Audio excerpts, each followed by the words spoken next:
It's great to be back at Summit. I love Summit. I am so thankful to be invited back. And it's a conversation here like you have no place else. And I want to talk about the future because I'm passionate about it. I have two 7-year-old boys. I think about the future. I live most of my life in the future. And it's kind of depressing these days to be thinking about the future, right? Because you're constantly bombarded by negative news.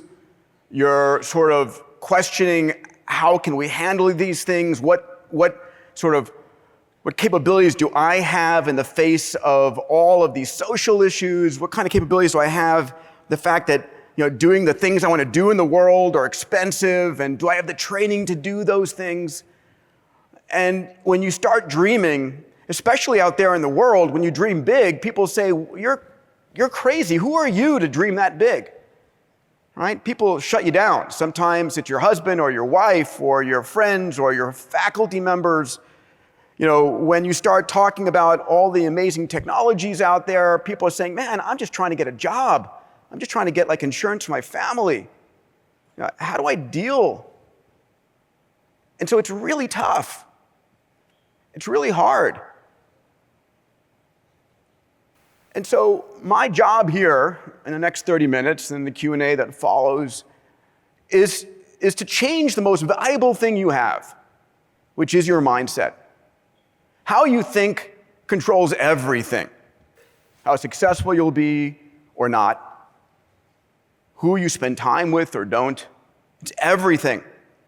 So while I can stand on stage here and lecture about exponential technologies like I do up at Singularity University or solving the world's grand challenges at the X Prize for a week solid, that's not what I want to talk about. I want to talk about your mindset because it's everything. Everything.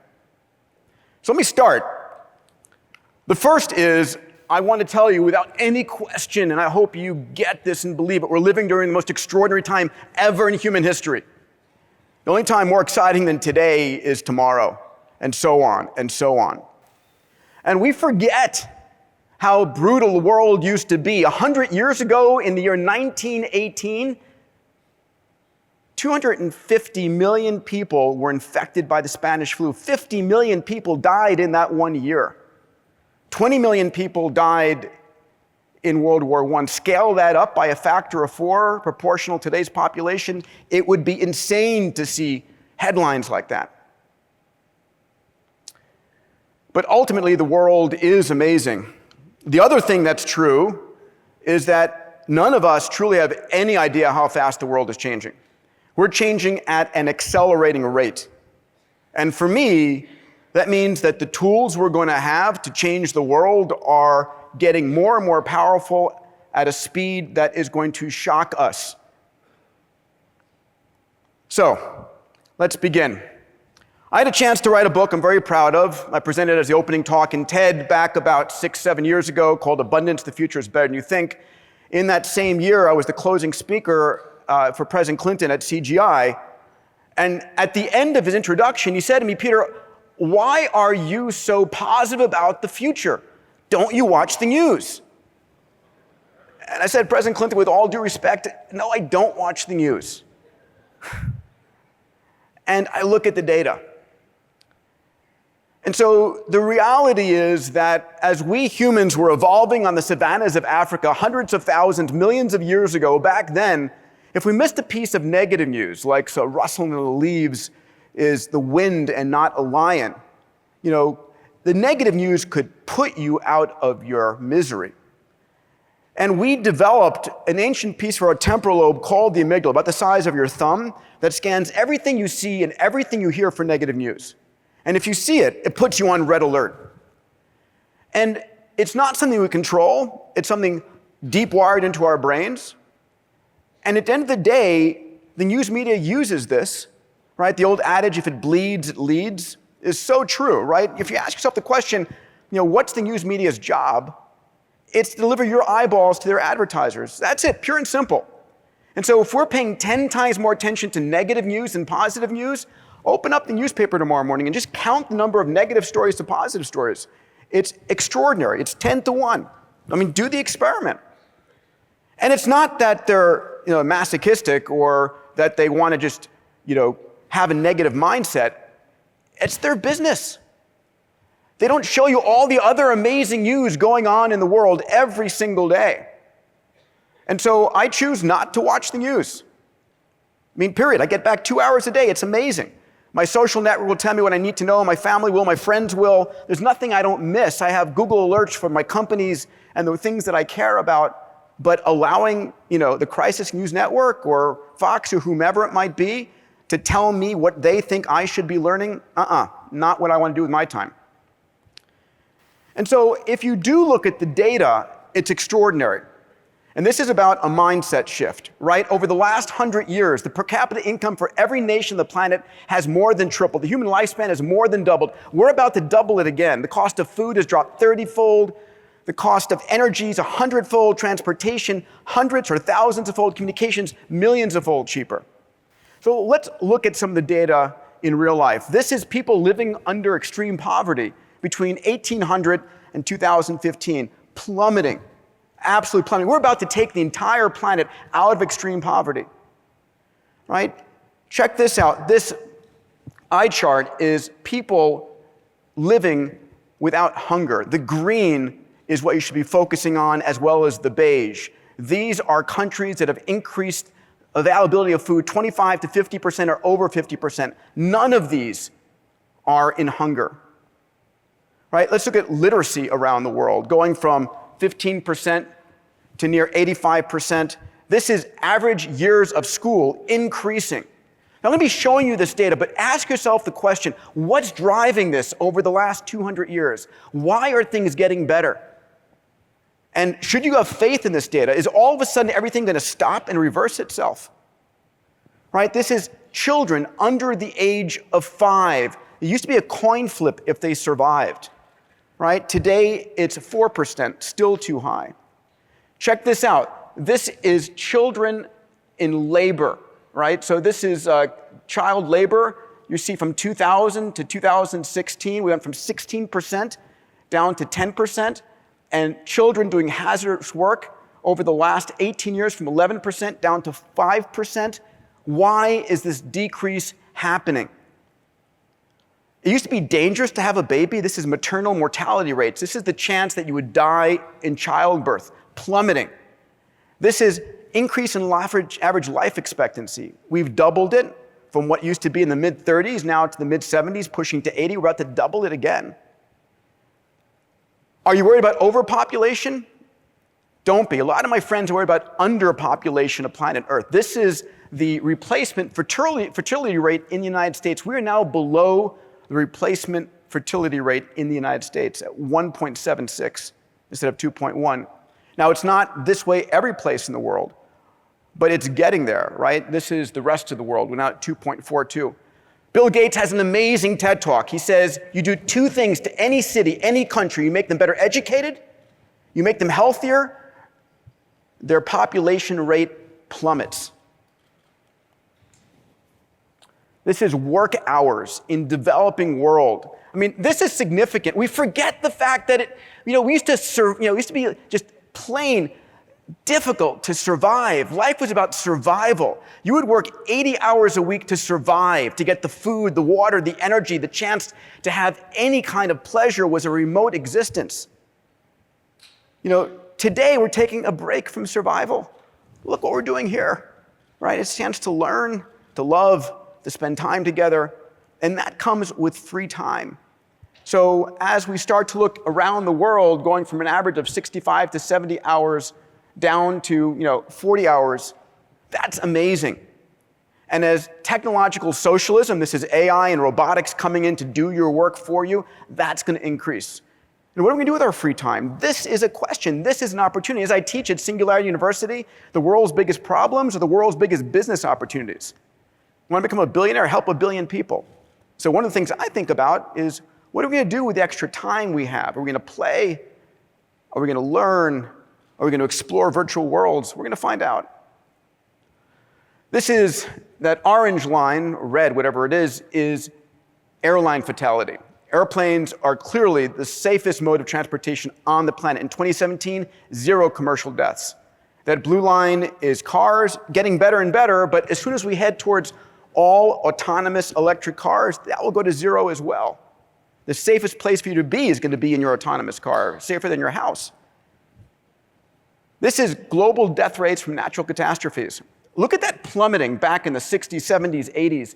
What's going on there? Why is it happening? It's the result of satellites looking at hurricanes, data models looking at tsunamis. It's the ability to get help in that golden hour. I love this. This is from a friend's book, Steven Pinker, from the Better Angels of Our Nature. And he says, our chance of dying a violent death today are 1/500th of what they used to be. We're living during the most peaceful time ever in human history. It's hard to believe that, but that's what the data shows us. At the same time, despite the challenges we have here and on the news, if you look at that wedge of green, of increasing democracy around the world, that's incredible. So I want to say to you, the data is important. To understand the data, not just what you're fed or what you're told, but to look at the data. Do we have challenges? Do we have problems? Absolutely. So I look at the data and I say, okay, got it. The world's getting better by all these measures. But honestly, Peter, how does that affect me? How's it going to help me do what I want to do? I'm living in America already.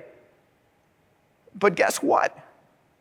As it turns out, this concept of abundance goes way beyond just the developing world.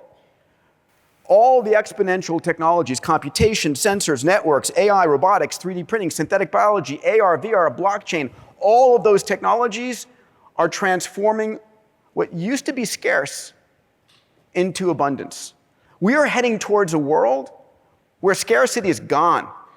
We're going to be able to meet the needs of every man, woman, and child, and we're going to be able to provide each of us with literally the power that was had only by the heads of nations or the largest corporations.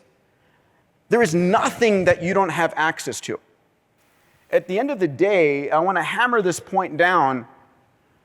We're living into a decade ahead where we're going to create more wealth than we have in the entire past century, where each of you is going to have access to more capability in wealth, in computation, in manufacturing, in a whole slew of different areas than the heads of nations and the largest corporations. Ultimately, your choice and the conversation we need to have is, what are you going to do with that power?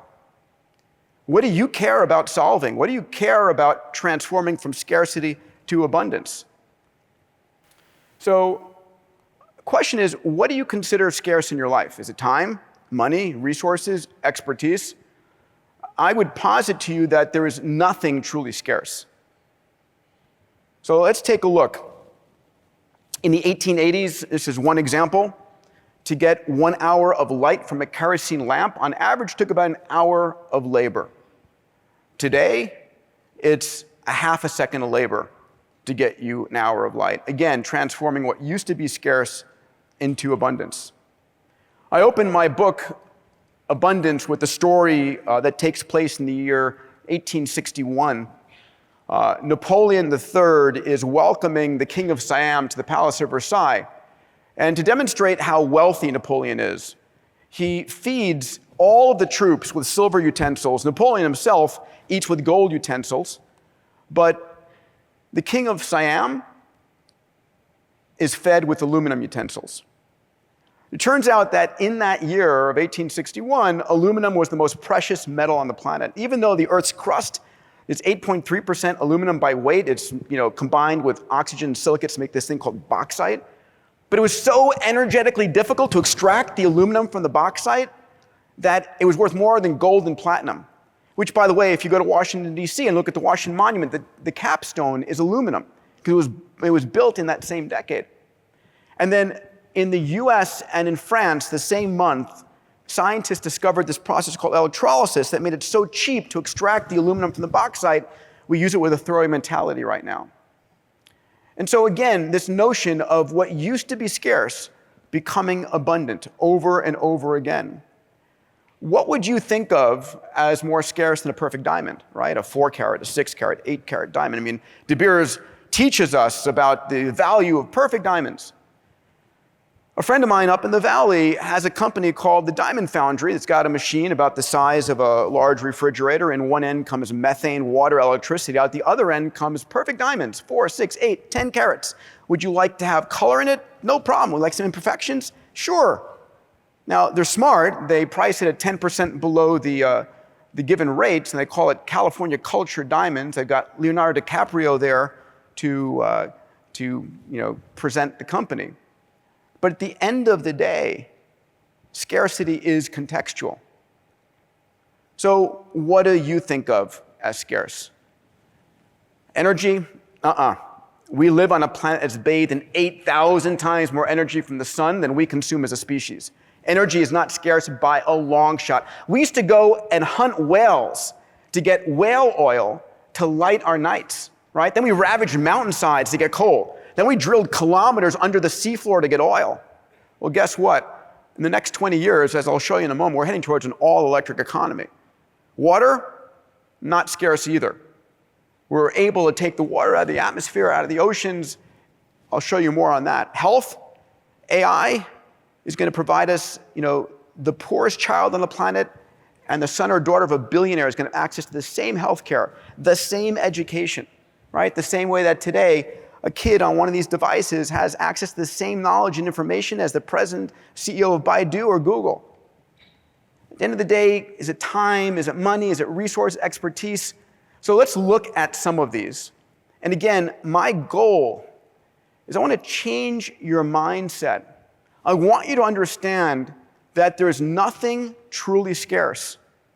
At the end of the day, you have the ability to transform scarcity into abundance over and over again. So let's look at energy first. Again, this planet is blessed by more than 8,000 times more energy hitting the surface than we consume as a species in a year, right? Last year and this year, we're hitting all-time lows in solar. The price of coal was 5 to 6 cents per kilowatt hour. Check this out. In Mexico last year, 2.7 cents per kilowatt hour. In Abu Dhabi and Dubai, 2.4 cents per kilowatt hour, right? We're heading towards a world where within 10 years, that price will drop below a penny per kilowatt hour. At the end of the day, a dear friend of mine, Ramez Nam, showed me a quote from one of the Middle Eastern members of the royal family who said, the Stone Age did not end from a lack of stones. Either will the petroleum age end from a lack of petroleum. It doesn't matter how much natural gas and how much oil or coal there is. When the price of solar and wind plummets so low, so fast, and democratizes access to energy on this planet, we're going to stop. And it's going to change. We need batteries, of course, this year. Gigafactory is on schedule for 35 gigawatt hours of production, more than any place else on the planet. At the same time, there are 10 gigawatt factories under construction around the world. This is a chart that shows us what Tesla did with the gigawatt factory, but at the same time, we've seen the price plummeting twice as fast as the greatest optimists, right? Because that's what entrepreneurs do. They're optimists and they create the future they want and desire. So, are we going to have problems? Sure. Are we going to get there? Absolutely. Every major car company, $90 billion are going into electrifying every fleet on the planet. And with that goes massive investments into battery technologies. We are racing towards an all-electric future. So the question is, do we have the resources to actually fuel that all-electric? Do we have the rare earth metals for the batteries and the electronics and all the things that we're needing? And again, there's this scarcity mindset out there. It says, oh my God, we're going to run out. Everything we need is in China. Bullshit. So check this out. Less than a year ago, off the coast of Japan, in the silt on the ocean floor, was discovered 16 million tons of rare earth metal oxides, enough to supply us all the electronics and battery capacity we need for the next 400 years. And that's just off the coast of Japan. Again, every time we're able to use technology to push the veil a little bit farther, a little bit lower, a little bit higher, whatever it might be, we discover more and more. At the same time, then you guys know I'm passionate about space. Near the Earth, they're called a population of near-Earth asteroids, and these near-Earth asteroids are rich in all the platinum group metals we need, palladium, platinum, iridium, all of these. And here are some stats. I just find these always incredible, right? One 500-meter platinum group metal-rich asteroid is more platinum than is mined in the history of humanity, right? And there are 2,500 of these that come closer to the Earth energetically than getting to the moon's surface. So everything we hold of value on Earth, metals, minerals, energy, real estate, is going to be in near infinite quantities in space. And I have great hope and expectations that both Bezos and Musk are going to be opening up that future for us where we have no resource limitations here. So about capital abundance. Do we have enough money? Do you have enough money as an entrepreneur? Do I have enough money as an entrepreneur to do the things that I want? Well, check this out. Right now, right here, we're seeing an explosion of capital. Here are the numbers. We see $34 billion in crowdfunding this year. $300 billion of crowdfunding by 2025. What does that mean? It means an entrepreneur in the middle of Tanzania has access to all the capital they need to make their company work on the web through the crowd. Beyond that, in 2017, we saw all-time highs in Europe for venture capital at $19 billion, in Asia at $48 billion, in the United States at $84 billion, a massive influx of capital. Besides crowdfunding and venture capital, it's, of course, ICOs and token generation events. $6.6 billion in 2017. The first half of 2018 saw $7 billion and accelerating. And then we're seeing something super extraordinary and amazing, which is massive influx of capital from sovereign wealth funds. Around the world, we're seeing billions of dollars flowing from sovereign funds down, down, down into the pockets of the entrepreneurs. So here's Masa-san at SoftBank, who started the first $100 billion vision fund with a commitment for about $1 trillion of capital. What does he want to do with it? He wants to invest it in AI and robotics, right? This is a quote from him. He says, "I totally believe the singularity is coming in the next 30 years. That's why I'm in a hurry to aggregate the cash to invest."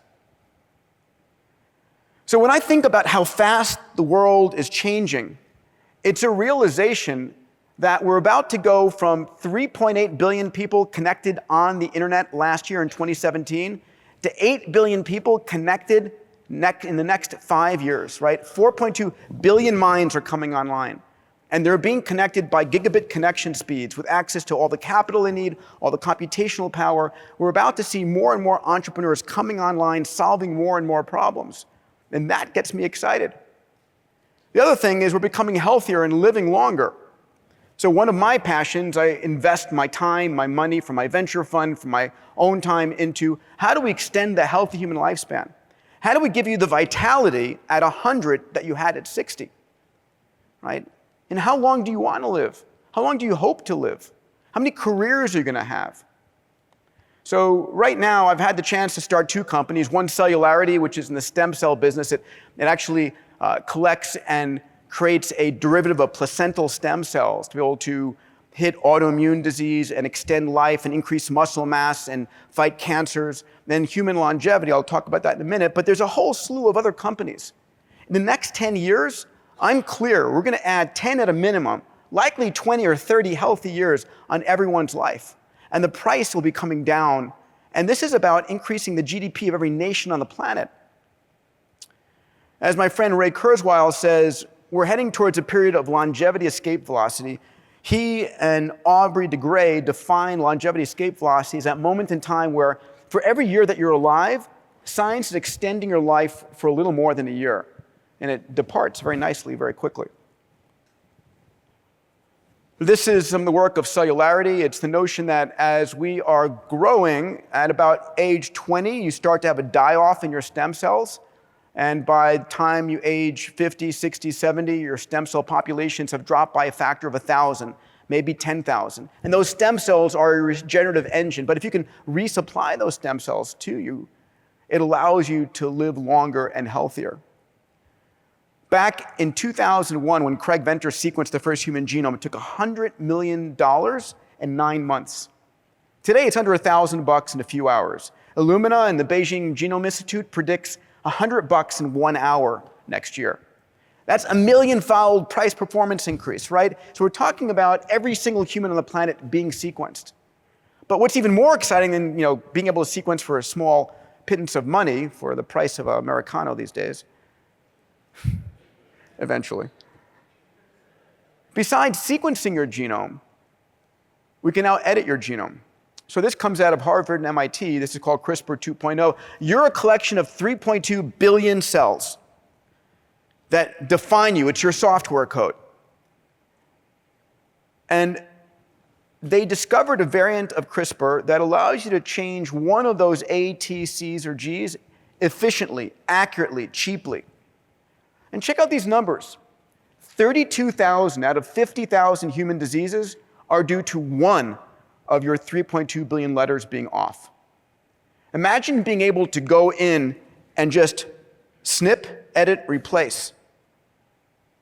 Maybe to cure yourself, or maybe to cure the rest of the generations to come. We're going to deal with incredible, exciting, fun, challenging, moral, ethical issues. Like, do we give our children the best genes they can possibly have? Right now, you give them the best education, the best food. When you're looking for a mate, you're not randomly selecting a mate. You're looking for someone who looks good, is strong, or is intelligent. Do we actually go and start playing God? Morals and ethics change, right? They're constantly changing. If I did a heart transplant today, it's a miracle. I did a heart transplant 1,000 years ago, I'm burned at the stakes. This is what Health Nucleus does down in San Diego. We sequence you, over the course of 3 hours, we sequence all 3.2 billion letters in you. We sequence your microbiome. We look at 1,100 chemicals in your bloodstream. We do a full body MRI, a brain MRI, a brain vasculature. We do a coronary CT, a heart CT. We generate 150 gigabytes of data about you in 3 hours. And then we ask the question, is there anything going on inside your body you should know about? And if there is, the answer is, I don't want to know, is not the right answer. It's you fix it. And so what we do right now is about giving you a healthier, longer life to do more things on this planet. I want to close with the notion that we're living in a world where access to expertise is everywhere. You and every one of us is an expert in something.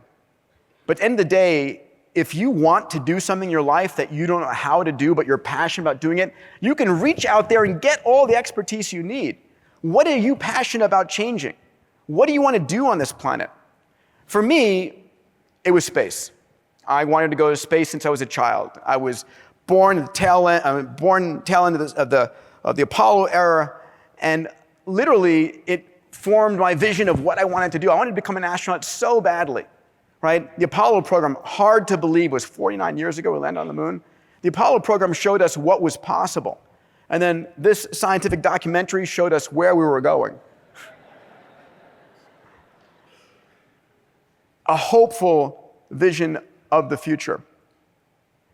And this lit up my life.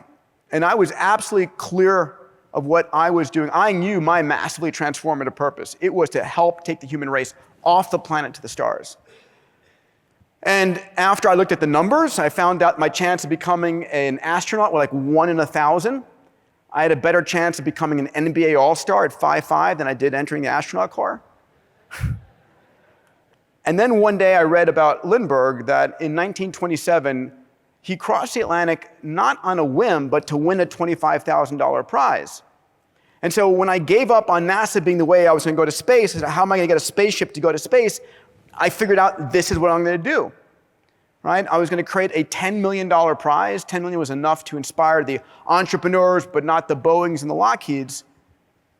And I was going to offer it up for the team who could build a private spaceship, carry 3 adults, me and a friend and a pilot, or an autopilot and 3 of us, up to 100 kilometers, land safely, and do it again within 2 weeks.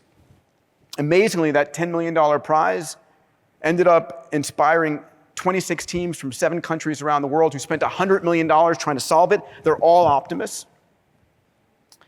This was the winning moment in Mojave on October 4th of 2014. Here's the vehicle, Spaceship One, hanging in the Smithsonian right next to the Spirit of St. Louis that inspired it in the first place. And so for me, my challenge that I wanted to do was I wanted to find the experts out there in the world that could build me the private spaceships that would take me and my friends to space. And this idea of an incentive prize, it worked. It worked amazingly well. We didn't pay any of the losers. We only paid the winner. And on the heels of that, Richard Branson came in and bought the rights for Spaceship One to create Virgin Galactic. I'm very grateful for him to commit the $250 million that he did, not $1 billion. And I have my seat to fly on one of the first flights, which I'm excited to do. Hopefully, maybe it's next year. On the heels of that, we built an amazing board of trustees and benefactors from Larry Page and James Cameron and Ray Kurzweil and Elon and Dean Kamen. And we've launched about a little over $150 million of prizes to date. Another 200 million plus are in development around the world. Let me just give you a quick look at what we're working on, then we'll go to Q&A.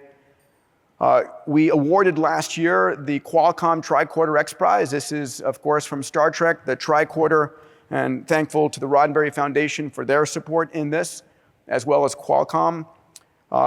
Can you build a handheld device for the mother or the father, not for the doctor or nurse, that can diagnose 15 diseases at 2 o'clock in the morning when your kid is sick? This is a prize going on right now. It's in finals over the next 6 months. This is funded by Elon Musk. He put up $15 million. The DeVos family, Tony Robbins, Scott Hassan funded the rest. And this is build an Android app that can take a child in the middle of no place where there's no schools, no literate adults, from illiteracy to basic reading, writing, and numeracy in 15 months.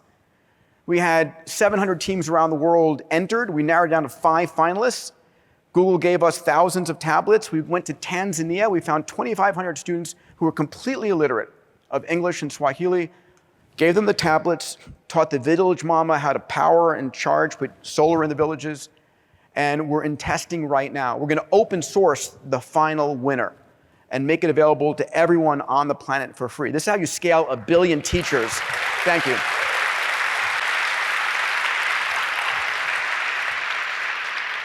This is how you scale 1 billion teachers on the planet. Love this X Prize as well, also in finals. This is a challenge. We said, okay, we have to do environmental prizes. In fact, this year at Visioneering, our top prizes, prize after prize after prize, are environmental prizes, saving the coral reefs. A dear friend of mine, Lee Stein, the audience here, was the person who drove this one, I'll tell about in a second, and helped us on coral reefs. Taking CO2 out of the atmosphere, a whole bunch of X Prizes in this arena.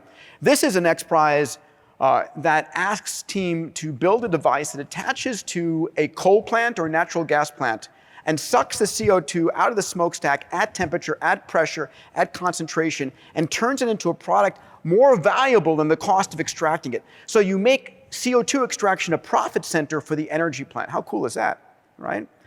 Thank you. We've got one person thought it was cool. We've got finals going on in Wyoming. Governor Mead there has been an incredible supporter. And in Alberta, we have 5 teams going head-to-head in each of those plants. Next week, I think, or 2 weeks, whatever, I'm flying to Greece for the finals of this. This is the Shell Ocean Discovery. We know more about the surface of Mars and the moon than we do the ocean floor. The physics of salt water don't allow us to actually visualize and penetrate.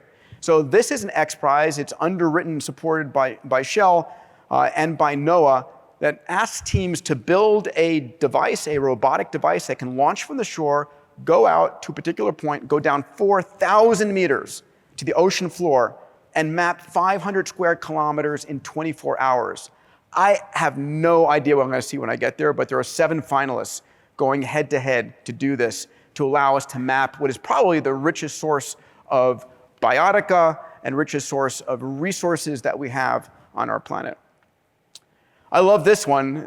This is one funded by All Nippon Airways out of Japan. The CEO of ANA calls me and says to our team, what's going to make it so we don't have to actually fly anyplace anymore? And a dear friend of mine, Dr. Harry Kloor, was the bold innovator on this, and he came up with the idea, something he'd been working on for a while.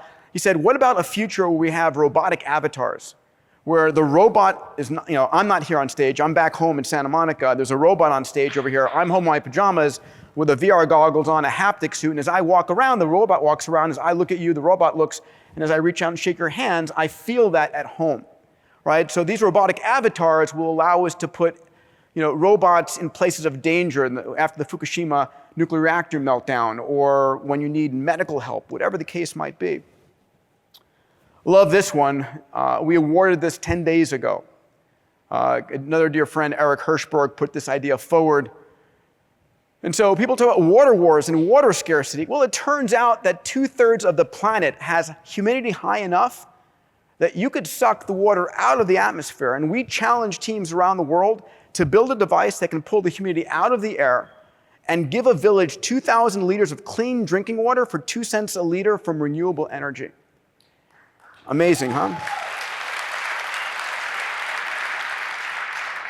We awarded the winning team actually from here in California at our Visioneering event last year. I'll close with this thought: a negative mind will never give you a positive life.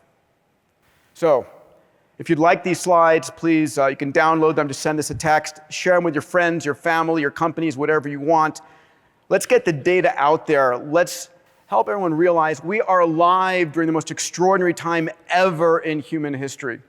A time where each and every one of us has the opportunity and the ability to change the world.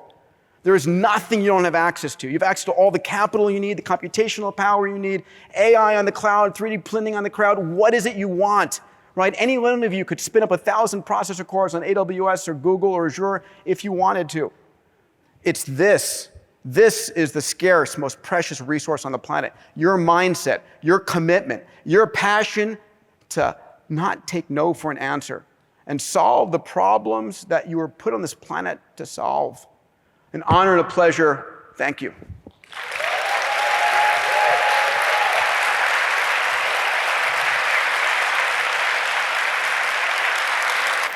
Thank you.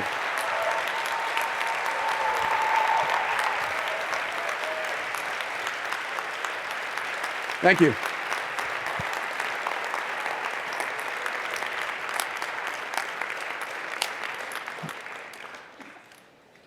It would be an honor to take some questions. It's the fun part. We have about 20 minutes. We have some microphones. I see if we get the house lights up a little bit. This is such a beautiful setting. I want to take it in for a little bit. So let's start over here, sir. Are we able to get the house lights up a little bit more? Thank you. So how do we ensure, with all the advances in technologies, that the robots have heart, that we can all get through the transition in a good way? Yeah.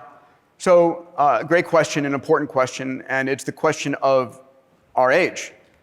And that relates to jobs, and it relates to a whole slew of adjacencies.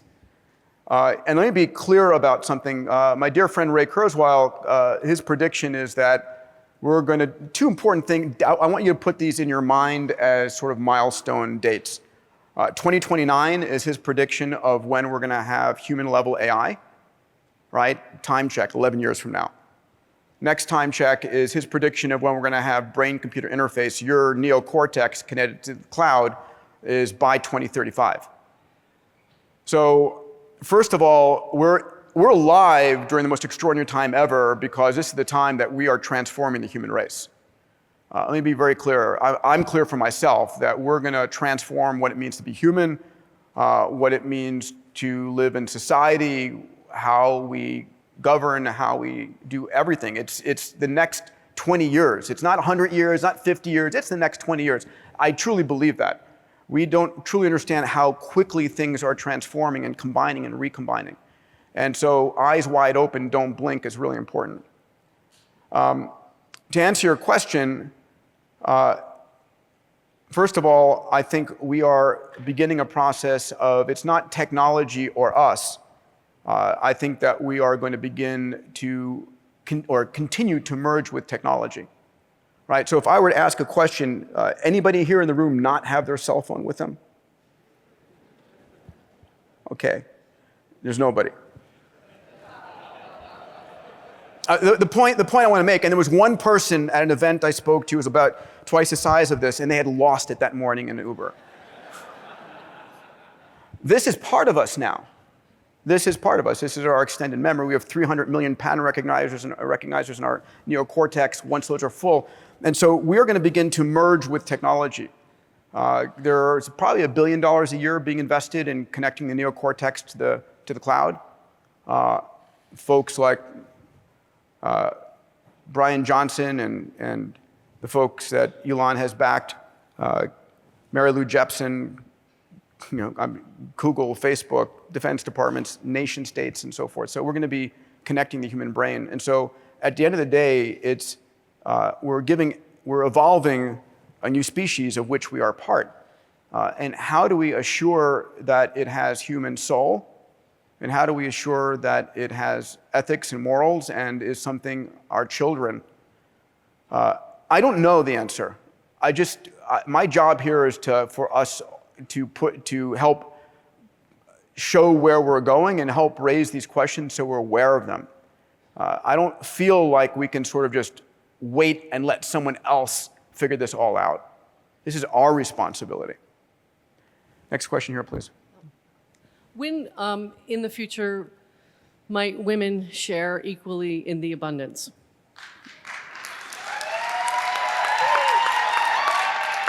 So the reality is the answer is now. It's always now, right? I'm very proud that at the X Prize, as probably, I would say 3/4 of our leadership team are women. I'm very proud. Anousheh Ansari, I've been CEO for the longest time. I stepped down, I stepped back in. Anousheh Ansari just came in as the CEO. I've got 3 amazing women right here, Esther and Anna and Susan, who are part of my leadership team. We're a majority women and vast majority women-led organization.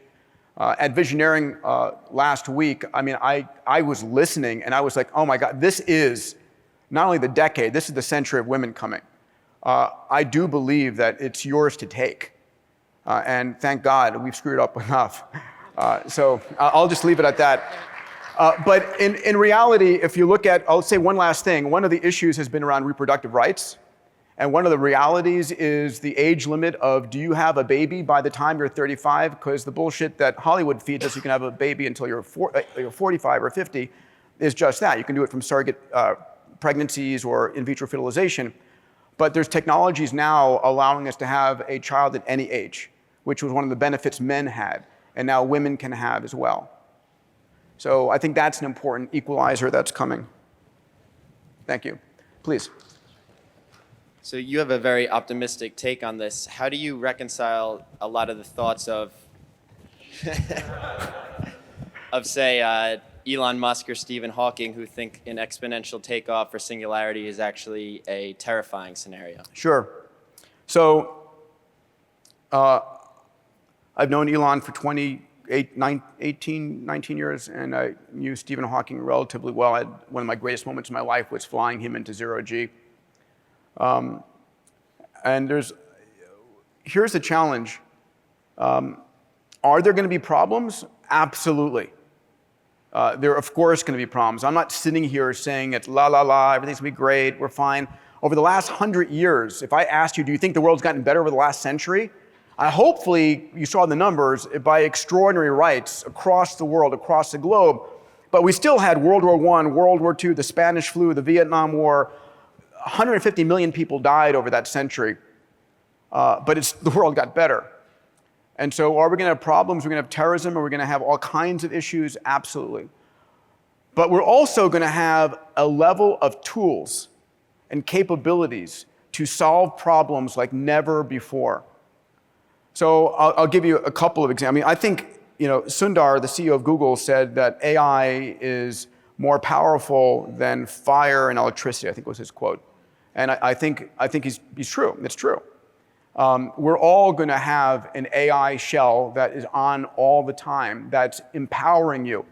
It really is. I think within the next 10 years, we're going to have a version of Jarvis, right? Where you give permission to that AI to listen to every conversation you have, read your emails, measure the chemicals in your bloodstream, look at what's going on around you, remind you of all the information. It's going to give us this incredible superpower.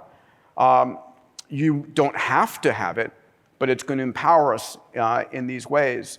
It's also going to empower you to solve problems like never before. What gives me great hope for the world is that what do you define an entrepreneur? Many of you are here entrepreneurs. What are you? What am I? We are people who find a problem and solve a problem. That's what an entrepreneur does. And so we're going to have more people solving problems on this planet than any time ever in human history. Right? It used to be just the robber barons or the governments. You have to go plead, please. And when all they could do was, change monetary policy or send their troops someplace. You can solve the problem. You can design, create, fix it.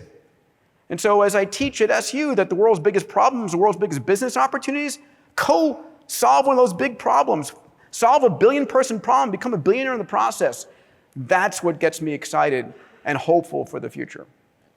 Thank you. Thanks. Please.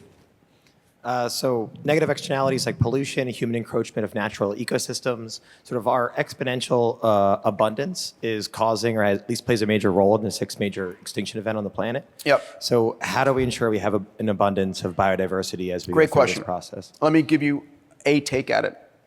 First of all, I believe we have had all these major extinctions. I want to put context. The world used to be 4 billion years ago a reducing atmosphere of hydrogen and methane. And then this poisonous gas called oxygen came into existence. Oh my God, such corrosive material, massive die-off of billions of species, right? Should have shut down that oxygen right then and there. Luckily they didn't, and we came along. So environmental change has always been the norm. We're accelerating it, we're causing it. We also have the ability to stop it, or slow it down, or vary it.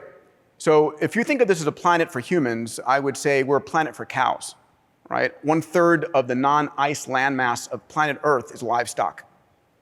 And so the idea that we are growing all of these food products by virtue of this normal process is insane. What is food right now? It's getting sunlight from the sun, photosynthetically converting it to carbohydrates in the grass or the corn or whatever the case might be, having a cow eat that, and then you actually eat a steak. And so it's really getting sunlight's energy into your body is what the food process is. But there are far more efficient ways to do that. And so amazing companies like my friend Josh Tetrick at Just, Memphis Meats, and many others are going to transform how we generate our food, giving us back incredible amounts of land. Autonomous cars are going to free up 15% of LA streets and parking lots to give us back those areas. And so at the end of the day, yeah, we've screwed it up, but technology is going to allow us to then hopefully change it, right? So if I said to you, what was the environmental crisis of the year 1890?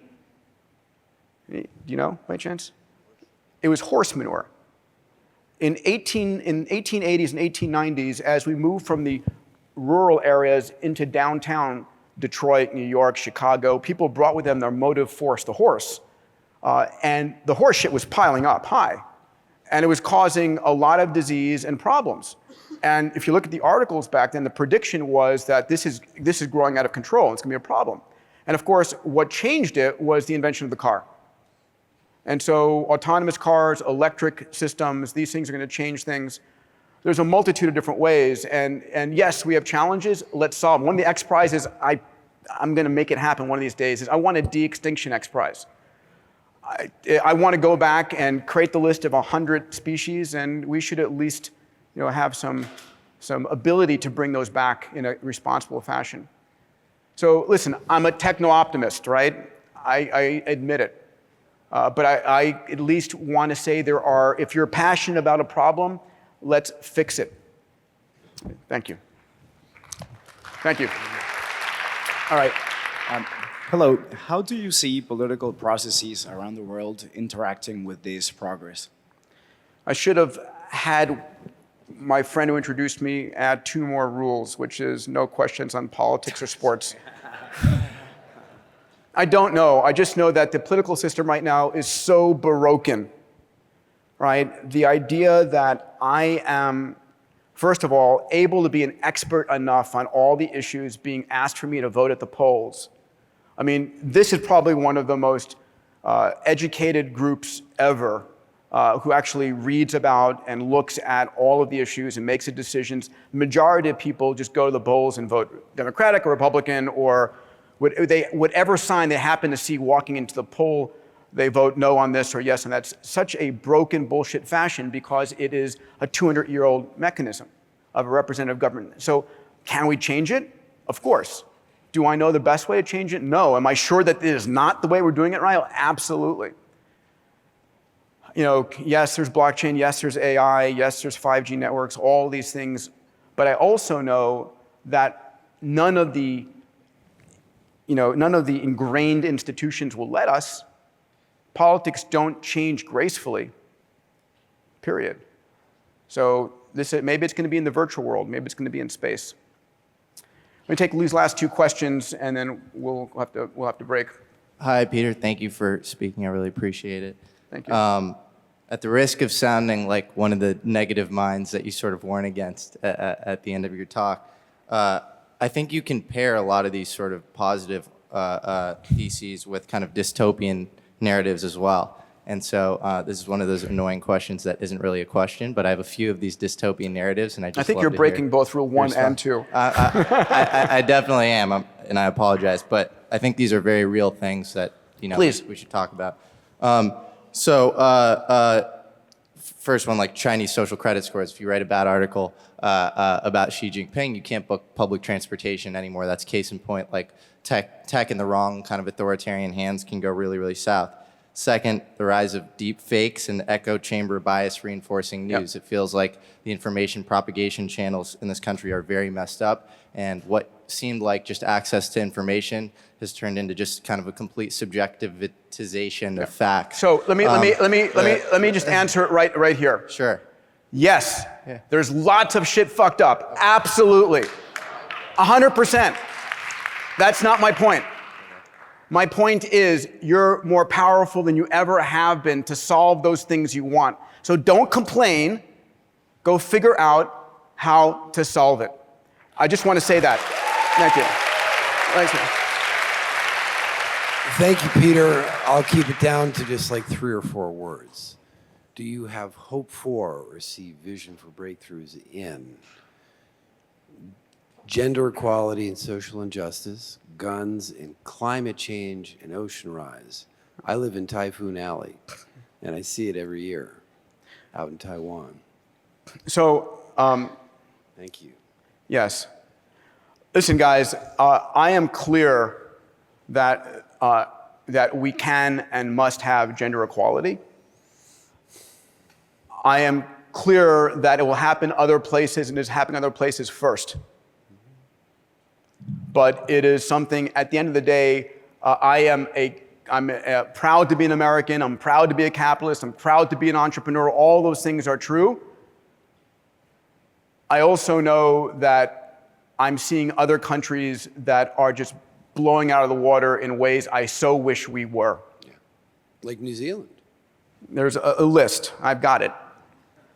Are we going to have problems on our environment? Absolutely. Is it too late? I don't know. Do we have the ability to actually take it and wrestle it to the ground? If we choose to, yes. I mean, I'll just give you one example, right? So we are working right now on a carbon extractor XPRIZE. Can you pull enough CO2 out of the atmosphere? That's great. The problem is it's got a long tail. You know, tell me, Peter, you've got all the money you want, go and solve it. For me right now, it's about putting up a sunshade, right? We've got the sun, we've got the earth, you've got a Lagrange point in between. Can you put up enough capabilities to block a fraction of 1% of the photons coming in, put a thermostat on the planet? Absolutely. Does anybody have the balls to do that? So ultimately, guys, there is no problem we cannot solve. And the powers at be may not be the ones who choose to or can. It doesn't mean that you can't or we can't. You know, at the end of the day, the most powerful thing in the universe is the passionate and committed human mind. So it's an honor to be here. I thank you. I hope you take away from this.